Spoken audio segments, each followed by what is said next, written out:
whatever turned her off, whether you were too needy or whether you were too aloof, maybe didn't even respect her, didn't even contact her, never replied, ghosted her way too often, you have to show her, not tell her, show don't tell, that you are a completely different guy than the guy she rejected.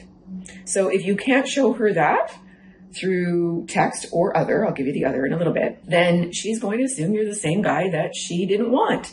She doesn't want the same guy that she rejected. She wants a different guy. So you have to prove to her that you're a different guy. So you can't use the same MO that you were using before, because all that says is, you the same guy. That won't work. So if you were overly attentive or needy or desperate or clingy or moving way too fast, then you need to do the opposite. You need to scale way back and be less concerned. Take her off that pedestal. If you put a woman on a pedestal, she will look down on you. You have to know your worth is higher than her worth. Yes, we're all worth the same. But if you act like she's worth more than you are, she will instinctively, intellectually, unconsciously believe that she is worth more than you.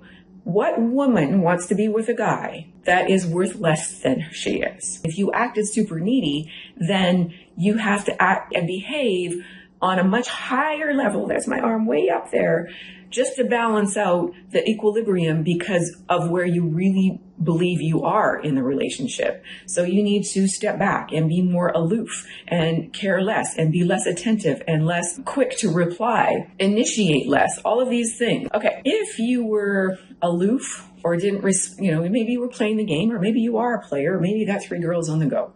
Whatever it is, if you made her feel unimportant, if you were aloof, if you never reached out, if you ghosted her, if you took forever to reply, if you were on the other end of the spectrum and that's what drove her away, then you need to be more attentive.